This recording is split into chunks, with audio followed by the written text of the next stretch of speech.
Josh Hartnett decided to take a break from Hollywood at the peak of his popularity. Now he is back and making headlines with a starring role on Showtime's new hit series, Penny Dreadful. I sat down for a fun and revealing chat with him. So you're a fortune reader. The term is inadequate. Spiritualist. If you like. Rapping on the table, voices from the great beyond. Not precisely. You're a skeptic. Not about everything. Last night, for example. And you want an explanation. I think I should see Sir Malcolm. If you've been looking for Josh Hartnett, the big screen star is commanding the small screen in Showtime's daring new period piece, Penny Dreadful. It's a big change for the heartthrob who starred in box office hits like Pearl Harbor, Black Hawk Down, and Sin City.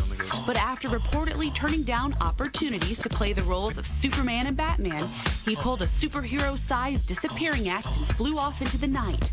Headlines posed the question, why was he missing? Where had he gone? Would he return?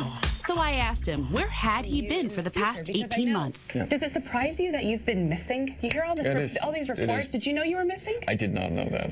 No. On a milk carton? Can you believe it? Yeah. Can you believe that? Yeah. You've been here all along. I didn't know how to kind of maintain a long career in this business without playing all sorts of different types of characters. And the characters that were being offered to me were pretty similar to ones that I'd already played.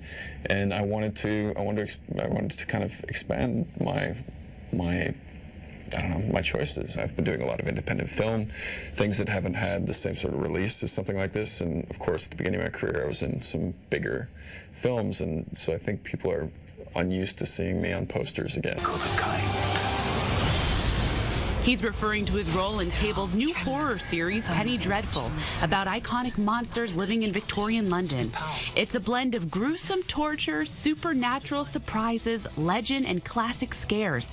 Hartnett stars as sharpshooter Ethan Chandler, a hired gun on the hunt for vampire goblins. What John, I think, wanted to create was an element of chaos to see what happens with these characters at this particular time, and he needed a road into that world, and so he created my character, an American who is working in a Wild West show and doesn't hate it and doesn't like himself very much. Jack the Ripper, Dracula, and Hartnett's favorite, Frankenstein, all make an appearance throughout the series. I hear that the character is very layered. Do you find that about this? Do you like it? Is that what kind of drew you to it? Well, what's important, I think, about TV is that you should be able to pull back the layers of the onion over the course of a long period of time. So I like that this character is an enigma at the beginning, that you don't know anything about him. It's good. It gives us a lot of agility, and as far as storytelling goes, we can go in any different direction. Sunday's debut was met with rave reviews. Hartnett is looking forward to doing more Penny Dreadful, as well as planning new film projects. Just looking at a lot of different films right now, things that I can fit in before we potentially come back for season 2 of this. If we're so lucky. Come back for season 2. We'll see. I think you're going to be just fine. You think so? Yeah. Okay, well. If I'm a betting gal, which I am, and I usually bet very well. From your mouth to... 1 minute. Yeah. Hello to anyone. What are we doing? So Penny Dreadful airs Sundays at 10 on Showtime. He was a delight. Lovely, lovely gentleman. So we learned earlier on the couch this week from Miguel Ferrer.